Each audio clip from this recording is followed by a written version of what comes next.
This is Morning on NTV, and thank you for making us the #1 breakfast show in the country. Our next conversation. As Uganda moves closer to the 2021 general election, the country's opposition still faces major hurdles in their fight to loosen President Yoweri Museveni's three-decade grip on power.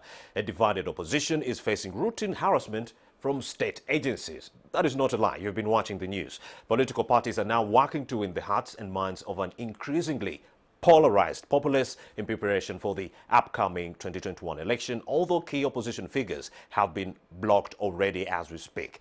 The ruling National Resistance Movement says opposition politicians are now trying to use illegal means to remain relevant and to create civil unrest. We shall expound on that. The police force also denies that it is conducting political witch hunts of the opposition, saying the activities are being blocked because they failed to fulfill most of the requirements needed by the Public Order Management Act at particular rallies and meetings. Now, to speak to us about this and more, we have the Leader of Opposition in Parliament, Honorable Betty Awola-Chan, and she joins me right now in studio. A very good morning, Miss Betty Awola-Chan. Good morning. Thank you for coming. Romy, it's my first time meeting you. Thank you, meeting and you. It's a pleasure to have you NTV. join us right here on this show. Thank you, thank you. Yes, tell us about this year.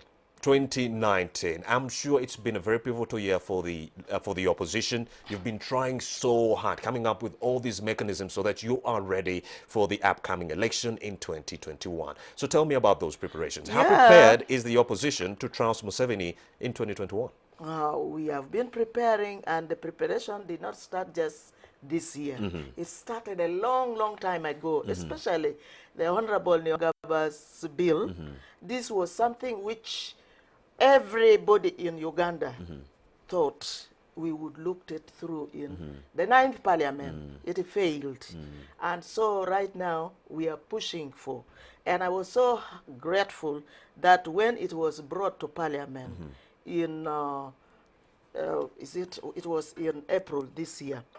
We started pursuing it very hard in December last year, but April this year was when it was on the floor of Parliament, and Parliament granted Honorable Nyongaba leave, but it again met a very strong hurdle when it could not receive certificate of financial implication. You know, a certificate has to be given, and besides, even when the law was very strong, it had to be watered down by the fact that we have in article, our constitution, Article 91, does not allow private members' bill to have any implication or some, on consolidated fund. So that made it to be brought down a bit. But in spite of that, for over 60 days, it could not get financial implication, the certificate. After then, it is just also by law that then Parliament can act. So on 3rd December, this bill came back to Parliament, and the Speaker directed the clerk to gazette the bill, to print. And so now, it was on 13th, because immediately Speaker directed, the Attorney General wrote to the clerk not to gazette. But I also wrote what was the reason for clerk not gazetting the bill. The clerk has to listen to what the Speaker has directed, and decide to also follow the law. So by the 13th of this December, the bill was gazetted. Which is really good. Which is very, very good.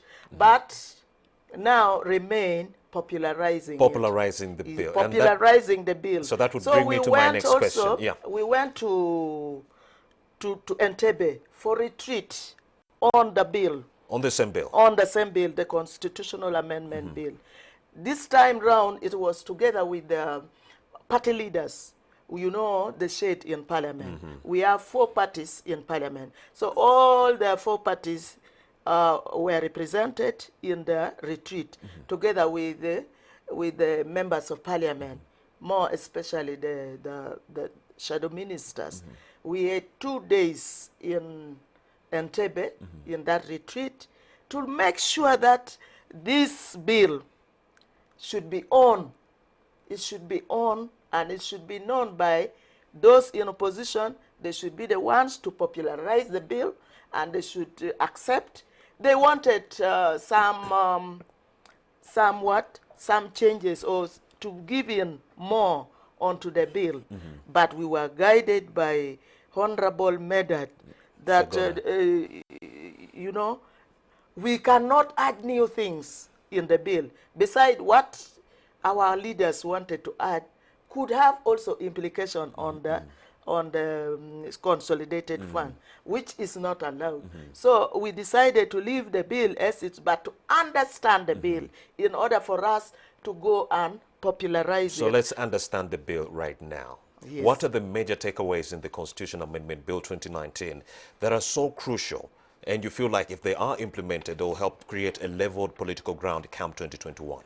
Well, there are things to do with the electoral commission. We say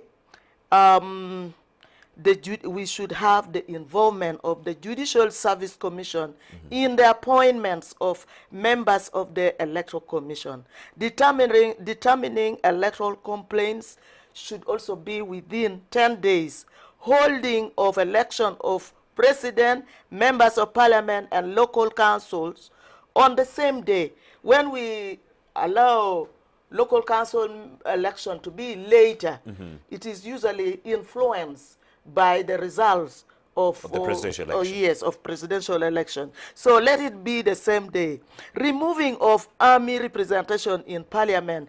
Prohibition of appointment of ministers from among members of parliament. This is to make sure that, you know, members of parliament all put ministers to task. Sometimes it is very difficult to put pressure on these ministers because some members of parliament look at them as, you know, colleagues. So as colleagues, we should not be able to push them to do the needful. So if members, if ministers come from out, probably we will have better services for our people. And you also talked about army representation. Why is your position against army representation? We say in a multi-party politics, army representation cannot be in parliament. We say anybody who wants to become leader should resign his or her position. It also includes the army which has to come to parliament. You see this army who representation, which is there. When it comes to voting, they vote with the ruling party, and getting sometimes ministers also as active people in the army is also wrong, because now you make them become partisan, and yet they are not supposed to be partisan. They are supposed to be army for every Ugandan, to do better for every Ugandan. So they begin to look at just one side or one party only. So we say army representation should not be there. But we also say replacing office of the vice president with the office of the deputy president, repealing office of the prime minister. This is also to let the vice president not just be ceremonial president, but should be effective. Somebody who actually runs together with the president, a running mate of the president. So should be able to stand in the foot of the president whenever the president This is for the prime minister. Yes, of course, they will do the work of the prime minister. So the prime minister will actually be irrelevant. But as of now, we see that maybe it is as the opposition who are seeing, we see that the vice president does not have a lot of powers. And the vice president, where the vice president even lives right now, you see, we have two state homes. These two state homes, one should be for the vice president, not all to be owned by one person. If they cannot speak about it, we can always speak about it. We also think that Attorney General and Deputy Attorney General should be ex officio in Parliament. But we also think that appointment of the clerk should be by the Parliamentary Commission, should not be from out, in order for Parliament to have more ask for more accountability from the clerk. If the clerk is appointed by somebody from out, it doesn't work so well. But we also say that RDCs should, we should do away with the RDCs. Why are you so concerned about resident district commissioners? Because it's believed they actually help with the effective leadership at the local level. One is the partisan, and they support NRM, not any other party. So they are partisan, and secondly, we already have, if it is about security, we already have DISO in the district. Why should we again have RDC? Eh? And we have COW to do the administrative work, that is Chief Administrative Officer, to do the administrative work. Why should we again have RDC? Okay, Don't you think that these resources that we spend on over 500 RDCs, because RDC and the DPT. So you think instead of RDCs, we should replace them with the DISOs? But the DISOs are already there, not replacing. The DISOs are there. Just do away with the RDCs. We do away with the DISOs RDC. do their job. The DISOs should do their job of security.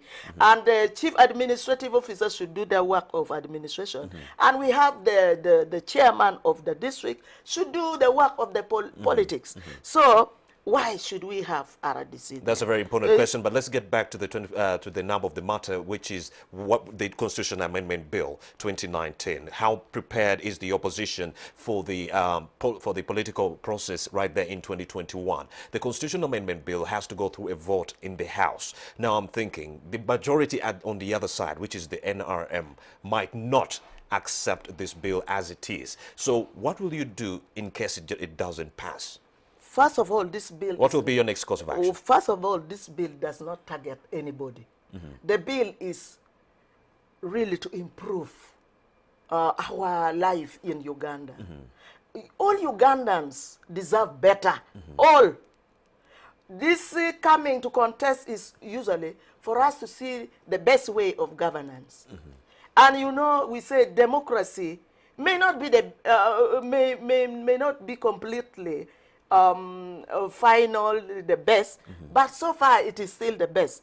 So if we have to push for democracy, we need this bill passed. And if this bill is passed, and for me, I should tell you that in Parliament in April, when it was brought, it was overwhelmingly supported by all. So it can be a bipartisan.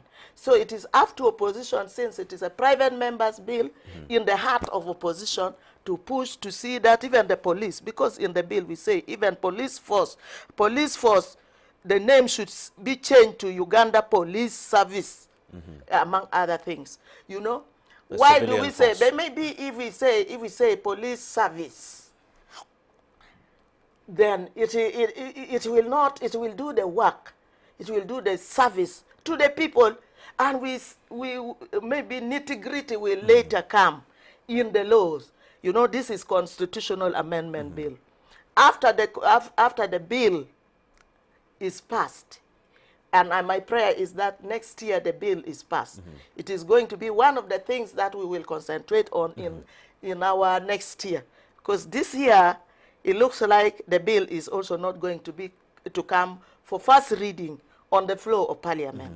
It may come for first reading next year in January. And if it is read, then it is all up to us to see that it is popularized and is passed very quickly. And if it is passed very quickly, all the laws which are in place, which are affected by the what? By the bill which is passed, then will have to be also amended. And that amendment will see Ugandans, all of us Ugandans, fairly treated. We will be treated fairly. All. We should not target, and we say this bill is not for President Museveni, although we say term limit should come back, but it is not about him. It is about Uganda. We want Uganda better. We don't want military government. We don't want it. If it is military, then say it is military government, and we all go home and we all suffer under military government, knowing that it is a military ruling us. But if we want to say it is a multi-party government and it is a democratic government, then let us see that democracy is improved for all, including even President Museveni. This is our plea. And in opposition, we don't want the option of going to the bush, because the option of going to the bush have just been from Bundibujo. The option of going to the bush, there are people who then put themselves to be so historical, and they do anything they want, including even going to our consolidated fund, because they sustain some wounds, they sacrifice, so they should never be under the law. We found that there is a national park. Is it Similiki National, and I think is it reserve? It's the one. It's the game reserve, Similiki. The way that national park is a lot of forests, you know, is being plundered, and it is by those who are always above the laws, the logging, and yet we complain about climate change, and that is supposed to be a national park. And they said, who gave the go-ahead? How do you give the go-ahead when we all complain that our national forest cover has gone so low, and you are doing everything? You are destroying the homes of snakes, the homes of birds, the homes of animals, and all these bad animals have to now go and, you know, interfere with the people around, and also even the rain, the flooding. So these are things which are very bad. And going to the bush would also be another option, because President Museveni went to the bush. That election was not free and fair, and he has been the worst in this. If people wanted, and if people knew that would bring the best results, people would have gone a long time ago. People would have gone a long time ago. But it wouldn't bring the best result. Somebody who was fought very much in the bush will always claim that, you know, I did this, so I am above. I'm above. We want a good Uganda. A civilian for all government. the civilian powers, rules, and not a military rules. Can we talk about solutions for a moment? Because we've been talking about the problems that have been plaguing the country, you know, for the last 33 years. Can we talk about the solutions that we can come up with? What mechanisms could be adopted to ensure better accountability on the part of political leaders and political parties? One is that politicians must be accountable to the people. And when politicians come in place, they are servants. They are actually servant leaders. Anybody who calls him or herself is it a revolutionary? Is not a servant leader.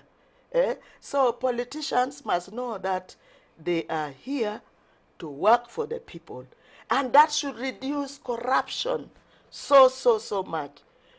For 34 years of President Museveni's rule, corruption has taken a very strong toll on the resources which should go down to people. When you see people going for treatment abroad, they are going on public resources. Why do you go abroad if you know that treatment is good for all?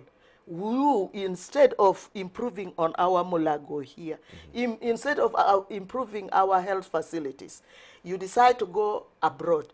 This is too much on the people. So anybody who comes must know that he or she is a servant leader and should work for the people, improve services to the people, reduce corruption, and make sure that this spending where people are, you know, they give directives. Institutions must work.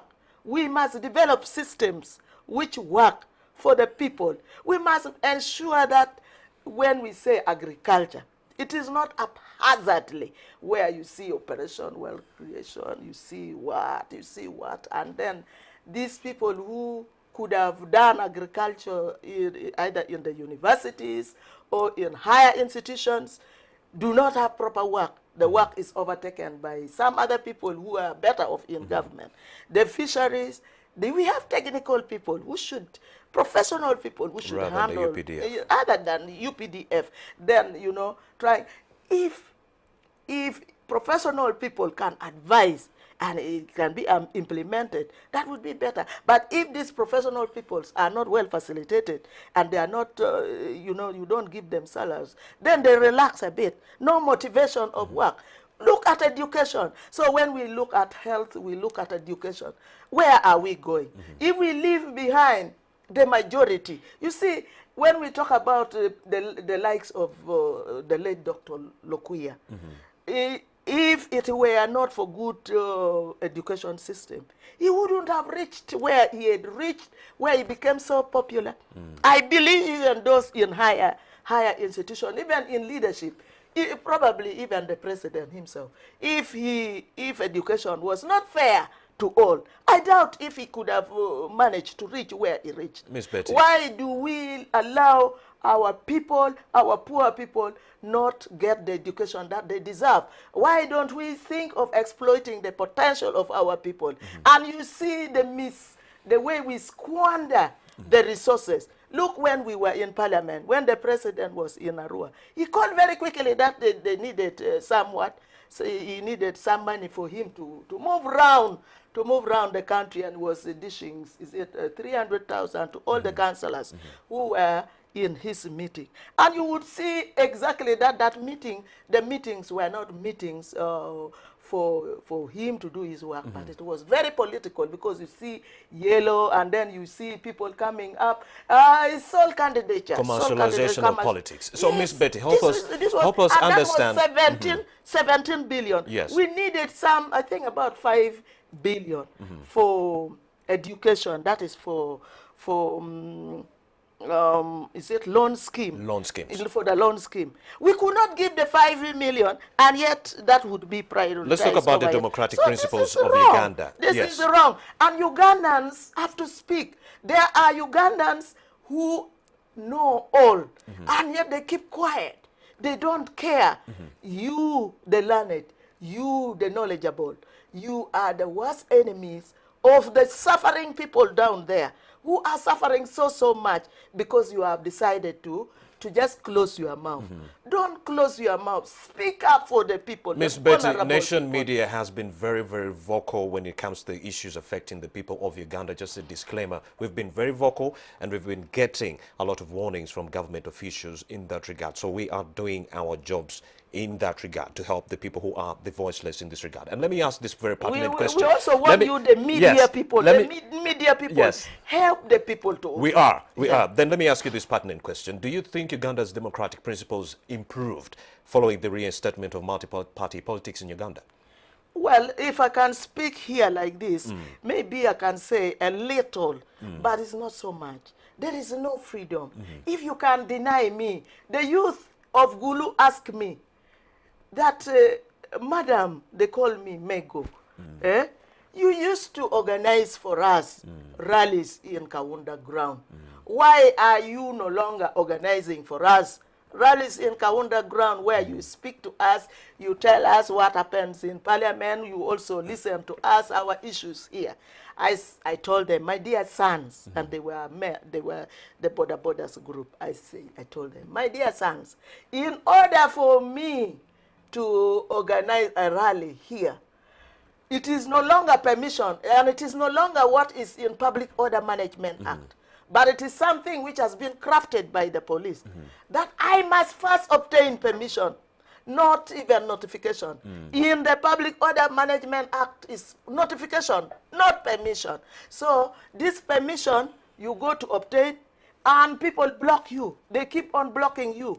I saw how difficult. I told them, my experience of organizing my Thanksgiving, having been appointed in the office of the leader of opposition, which took place in Gulu, in Kaunda ground, it took me a lot of efforts and almost crying to let me be given, is it a letter of no objection to hold my Thanksgiving. So we cannot boast of the democracy in Uganda because some leaders are not being allowed to move freely. We can't. You see, even in my position as leader of opposition, I moved with And this was for our oversight role. And this was already some money expensed by Parliament. I moved with 10, and I was the 11th members of Parliament to go and check on what was happening in Apa. I'm telling you, we were blocked completely by people who think they own Uganda. Shame. It's a big shame. We can't claim freedom. We can't claim what? We can't claim that we are in a multi-party politics when we keep getting hurdles, being blocked. Ms. Betty, yes. This is going to be addressed by this what? By this constitutional amendment to give people a bit of freedom. This is what we are after. We are not after anything. And this is a great conversation. We could go on and on. But then, especially in yes, on this but bill. as we wrap up on this bill, besides the Constitutional Amendment Bill 2019, what other cards do you have up your sleeve to trounce President Museveni and overcome the NRM come 2021 general election as we wrap up? Oh, exactly. As we also go to popularize the bill. Besides the bill. Yes, beside the bill. I just would like to appeal also to civil society organization and to all of us that when it comes to civic education, we must do it ourselves. Because if we wait, that government is going to allocate probably money to Human Rights Commission to go and sensitize people, even voters education. Whenever you can, please just try to sensitize the voters. Civic education should be something which should be ongoing. It should not just be about voting. And the media has taken up that mantle to help. Yeah. Yes, we are very grateful. We are very grateful to all the stakeholders who will always try to see that, you know, Ugandans have their freedom and Ugandans deserve better. This is what we all say. But I must thank the opposition very much for standing strong. There are those who do not fear. You know, fear will make us not move anywhere. So we must stand strong. There are those who have suffered. The likes of Dr. Kizza Besigye have suffered so much in an attempt to look for freedom. Indeed. And it is not his freedom only, but freedom for all Ugandans. So Ugandans, let us always try to look for freedom together. Yes. And let us make, even as the politicians, be accountable. Whenever we come, we should be accountable because your vote must be your voice. When you send in a person, that person has your power and should come and work for you. And when things are not right there on the ground, then you should ask. Leader of Opposition Betty Awolo-Chan, many thanks for having made the time to speak to us right here on Morning at NTV. The media will continue with this mandate when it comes to civic political education. We shall continue pushing for that. Now, as you, the members of parliament, I just hope you pass legislation to protect media houses in Uganda and other journalists in the country who are actually in fear of speaking out. Just draft some kind of legislation to protect the journalists in that regard, because we are the people who speak on behalf of the voiceless in that regard, but we also need your protection. Definitely. And we also listen to you. Indeed. And you, please. Thank you. You help us in also drafting and the thank law. you for coming. Yes, thank you. That but was there are Betty, very many other things which I should have said to the people on another day. But we may handle and I'll pass on the message. All right. Thank you for having me at the time. Thank you. Betty Awolo-Chan, the conversation has been really, you've been following the conversation. It's been really tough in that regard and also informative. I hope you did pick one or two things in that regard. The 2021 general elections are upon us. The campaigns are coming in August. Before that, we have the primaries in April. Right about now, let's take a very short breather. I'll be right back with your birthdays as we wrap up.